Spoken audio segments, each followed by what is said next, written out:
This is Anderson Penn's podcast, episode 307 for Wednesday, January 30th, 2019. This is Brian. This is Lisa. Thanks for joining us. Can't you picture that? I can picture that. All right, there we go. My work here is done. So, Hit me. why can't you tell secrets at a bank? Well, I can't keep a secret anywhere, but why can't you tell secrets at a bank? There's too many tellers. Let me have that book. No. Okay, I'm going to hit you with it. That's good, right? Oh, That's reader, good. Send him a better book. That's good. That's good. Too many tellers. You just keep telling yourself that that's funny. All right. All right, what do we got this week? Okay, so we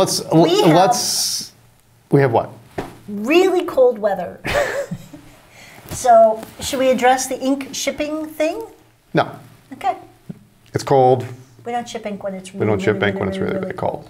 So, there you go. there we go. We just addressed it.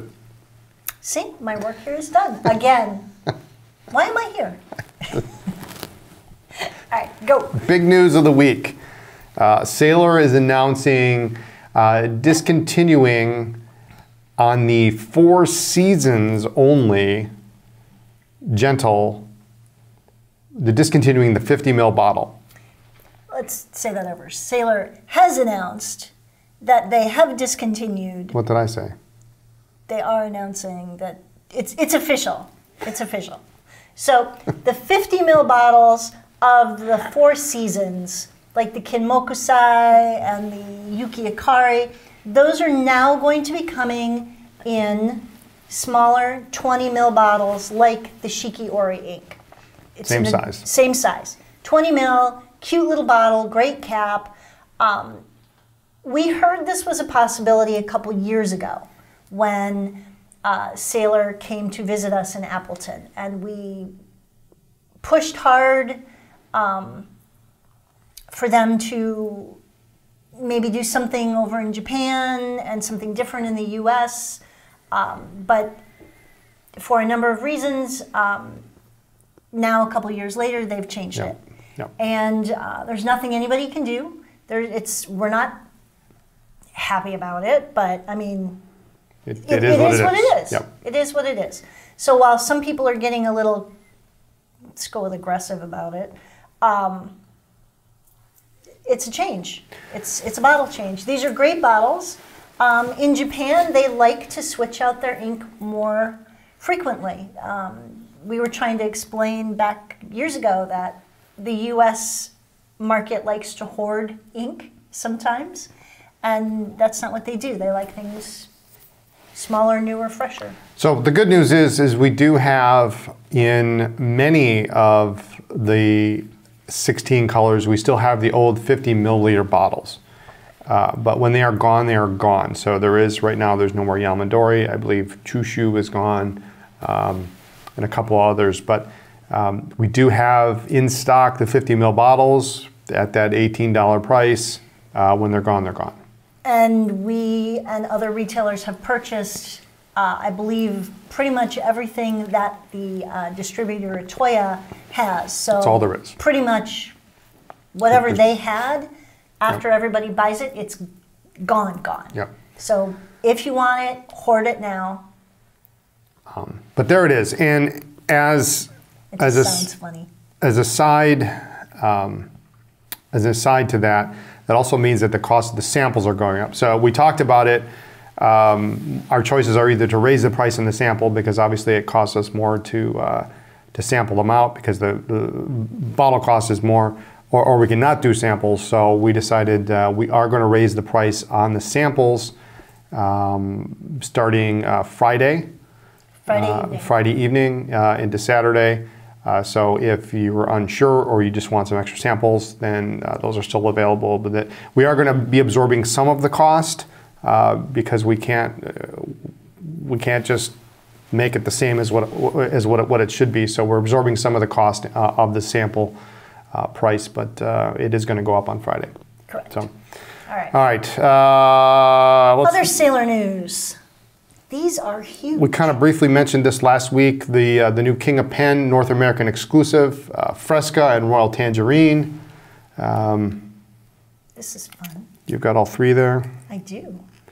So you've got your standard, your large, and your, can I just say big King of Pen? I appreciate that people like a big pen. This thing's just huge. It's awesome. It's not, it's good size. It is good size. 21 karat. It's gorgeous. Nib. I wish I could handle a pen this big because it's just so impressive. And the nib is gorgeous. And they now come in a new box. And it now comes in a new box. It's got a magnet on it, and it just got a flap, and then it opens up, and it's this nice blue. It's gorgeous presentation. We got to see this when Sailor came to visit us in Chicago. And really a great box. Nice, a little bit nicer box. So that's a little bit taller, about the same width, but a little bit taller, almost not quite twice the height as the regular box. But nice looking. Medium and broad nibs only on the King of Pen. We're going to have these in LA for sure, so you can see them there. But otherwise, we do have them in stock now. Do you have one in your pocket? I don't have one yet? in my pocket, no. All right. Is that a Valentine's present? We shall see. Oh, what else is on the list? I don't know. Okay. I have to go shopping in the store. I don't think so. Next up, TWSBI. TWSBI, the 580 AL in emerald green, which looks killer, will be here Friday, and if not before. And then the TWSBI Eco T in blue, there was such a demand for it that they brought back one more batch. Now this is a limited run color, like they're doing with a lot of them. Same thing with the emerald green. This is a limited run. Sometimes in retail speak it's called one and done because everybody gets basically one order and then it sells out. They did bring back the Eco T in blue, so this will be your last chance. If you want it, grab it while we still have them. It was a fun little pen. Yeah. So, what else? Isn't that what we got Lindsay for Christmas? I believe she got an Eco T in blue. Yeah. Our daughter got one. So, all right, those are coming up. That's going to be cool.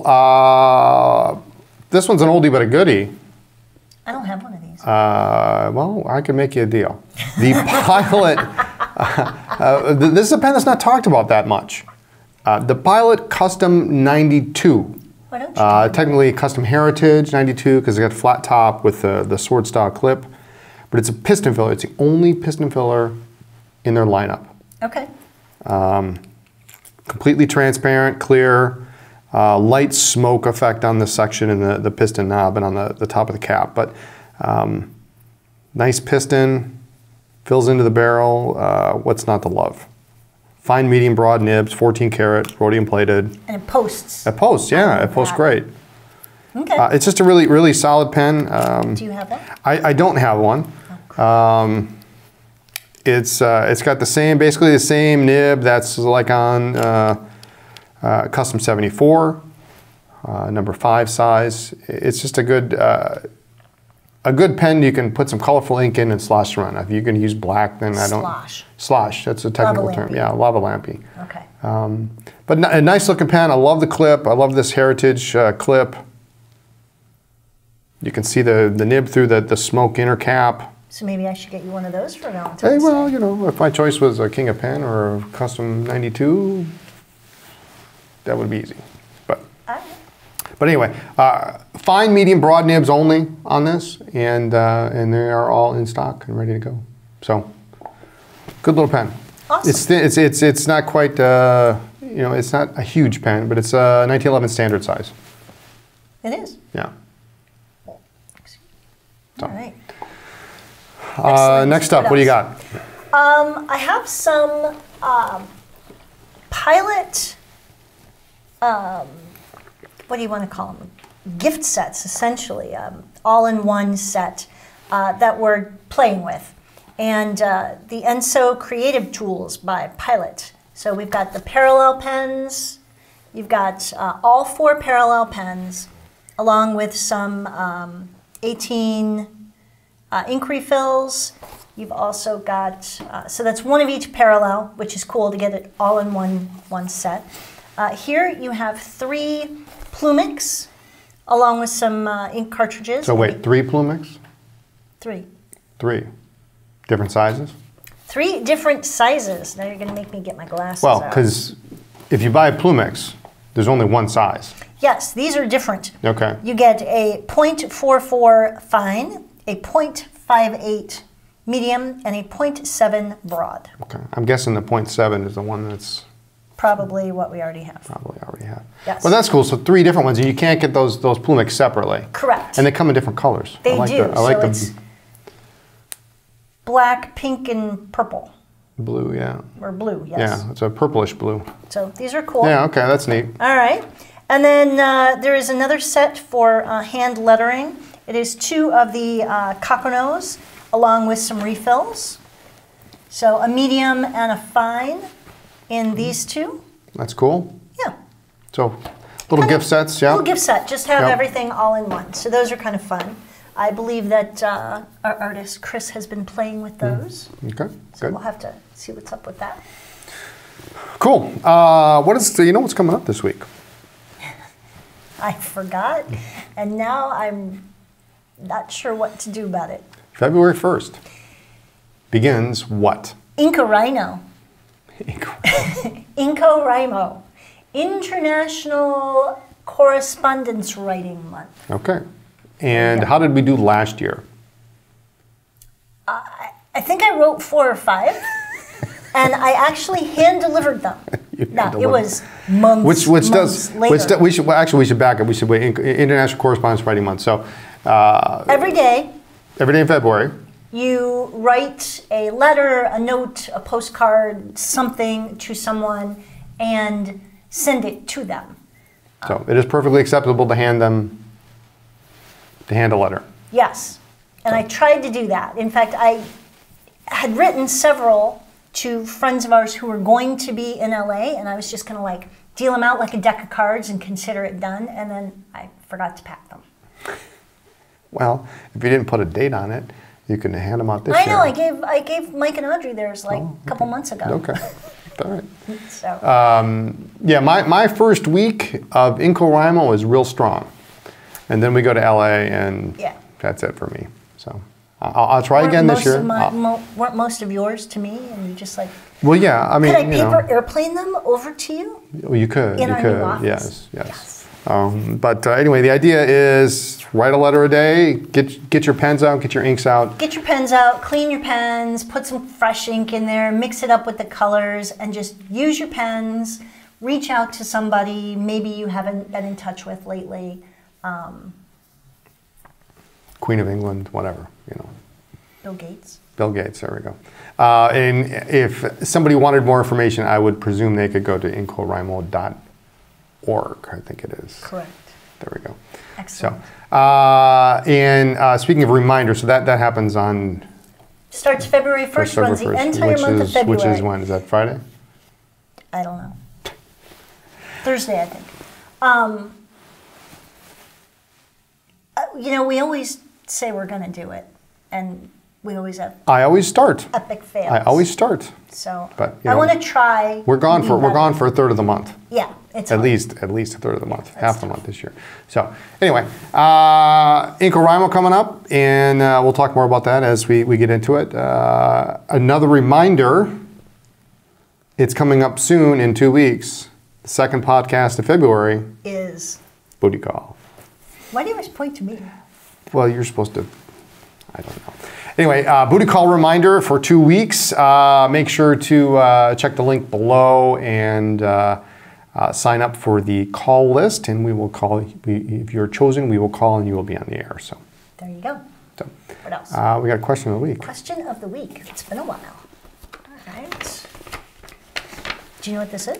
I confess I may actually have heard the question. Well, how fair is that? See how it's all wrinkled? Yeah. All right. Can you provide a quick history of filling systems and discuss the pros and cons of 2 or 3 modern filling systems. Quick history of filling systems. We needed some need to put ink onto paper to provide documents. We went from dip pens to cartridge converters. No. Quick history of filling systems. Okay, so by filling system, we're going to assume we're not talking about dip pens because they don't hold ink in the pen. Okay. So the very first filling system of its kind would be the eyedropper filler, which is a very simple pen, 5 parts, unscrew the section, take the eyedropper, fill it with ink, and then fill the barrel and then screw it shut. Okay. A runoff of that, to avoid having to deal with a messy section, came about the safety filler. Run the nib down, you pour the ink in, screw it back up, you're good to go. That's what safety filler is. Yeah, you've got this, I've got this here, that's safety filler. But it's still an eyedropper. Okay. So it still has that age-old problem of if you don't handle it properly, you have a ton of ink in your pocket that can spill out or leak. Just dying to come and say hi. Just dying to come and say hi. So in the 20s, Schaefer came out with a lever filler, and as such, pens that filled via a sack and a pressure bar of sorts became the newest thing. So now we call them self-fillers because they fill themselves. But you put the pen in ink, you operate the lever, and you don't have to deal with an eyedrop or remember where you had it or bring the box with you. All you need is your bottle of ink, your lever, and there you go. Fills into the sack. So it's like a self-driving car? Something, yeah. It almost. It gets that far, but you've got lever fillers. Parker came back with a button filler because they couldn't get the same patent. There are matchstick fillers that you press a bar to compress a sack with an actual matchstick. There are coin fillers. There are sleeve fillers that operate by either moving a sleeve or rotating a sleeve to press down on a bar. So you have sack filling pens. Yep. After that, we've got in the 40s, we've got vacuum filling pens. Schaefer did it. Wall Eversharp did it. You've also got piston filling pens, which were more common in Europe than they were in the United States, although Conklin had a piston filling pen.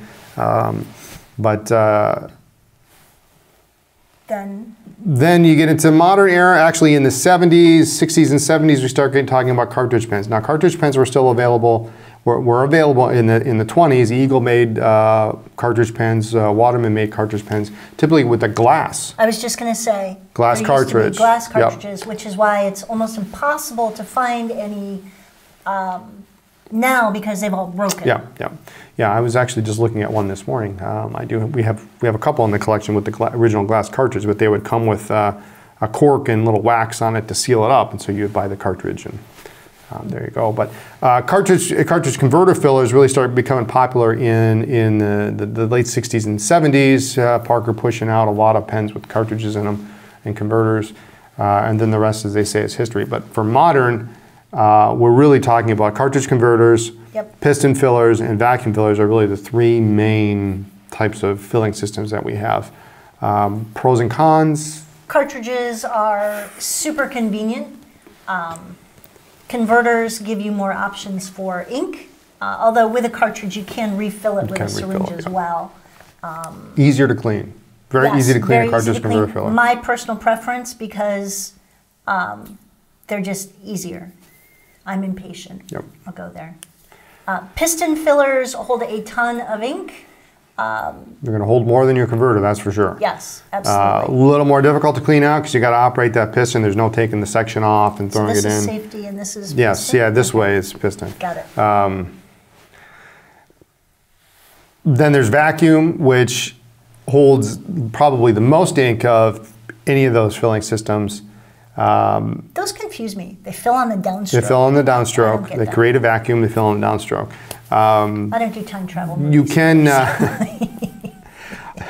you can flush those out fairly easily because they will take in such a huge quantity of liquid that you can flush them out pretty easy. But again, they only fill into the barrel, so there is no cartridge converter. You ran out of ink, and you're just going to pop something in, kind of thing. Right. So Anyway, and I'm sure there are other filling systems that I missed. There's Crescent, there's whatever that are modern, but those are the three main modern filling systems. I have found it interesting that companies like Conklin are now bringing back some of those older systems, like a Crescent and a sleeve filler, and doing a good job of it. So it's just interesting to see side button. Certain companies kind of going back to much older reverse technology. Doing the retro thing, yeah. There's not a lot of sack filling modern pens. Crescent is like the big one. Delta used to make some lever fillers, but for the most part, most pens are one of those three. Yep.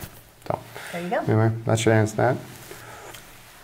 And what are we doing in 2 weeks? 2 weeks, we are going to the LA Pen Show. So that means show pickup is available. Make sure to you got about another week of that. Week and a half before we turn that off, before we leave, because we leave fairly early to get there in time for Thursday. Correct. Which is always questionable whether or not there's going to be trading, or how much trading there's going to be, or what time it's going to be, or where it's going to be. But yeah, we get there on Thursday. So. But we like to leave because you never know with the weather and the roads and all that. So. 14th, 15th, 16th, 17th. Hopefully sunny LA at that time. Even if it's not hot for LA, 40 it's degrees. going to be way warmer than here. If it's 50 degrees, it's going to be like 60, 70 degrees warmer than it is here. I know. That's always weird. We always leave in, multiple layers, and then by the time we get to LA, we're down to t-shirts and tank tops and flip-flops. I'm looking forward to this year. I always like that show. Why are you looking forward to it? This year I'm looking for parts. Parts. Since I've been repairing a lot of pens, I have a lot of pens that need parts that I want to finish. Like nibs for all those pens that don't have nibs? No. I do have one nib on my list. That's for a pen for me. So, okay. But anyway, I'm looking for parts, and usually Thursday, Friday will be good days for me to. In all the wrong places. Sorry, just cracked myself up. LA is always a good show. It's where you find a number of the distributors that don't attend most of the other shows. LA and DC are generally the two big shows where you find a lot more of the international vendors. We get to see Sarge. And usually right behind us, Thursday, Friday, Saturday. One-man pen show, Sarge. And a number of the manufacturers and distributors will be there as well. And so you get to see a lot of their new things, or some of the higher end things that not everybody carries, and it's busy. It's a busy show. Busy 4 days. So anyway, there'll be more about that coming soon. So that'll be here before you know it. Yes. But, there's a lot of stuff packed into just a few minutes. But anything else you want to talk about? Nope, just buy the ink before it's gone. Buy the TWSBIs one last time. King of Pen, gorgeous hunk of writing perfection. I don't know what color I like better. Do I have a Fresca? I am sure you have a Fresca of something. Have a you with the King of Pen? Not a King of Pen, I don't believe just that. in general. No, but they're gorgeous. The day you pull one of those out of your pen case will be... Yeah. I don't know. Anyway, I think that's it for this week. Thanks for joining us. Join us next week for more talk about pens, ink, and paper, and whatever I can do to annoy Brian. Make sure to follow the blog for news, ink reviews, and all sorts of other stuff, including my favorite pen video that just came out this week. Awesome. Which one was it? It was a Relief 2L in blue and bronze. Aren't you grateful that I didn't collect those when you were collecting those? Well, I got that one after, but yes, I'm very grateful. All right. Check us out on social media as Anderson Pens. And don't forget, we have a store in Chicago, the ground floor of the Palmer House Hilton, open 7 days a week. Yes, it is. The website is chicago.andersonpens.com. Don't forget to like this video and subscribe to the channel, and we'll see you next week. See you next time. Bye. Bye.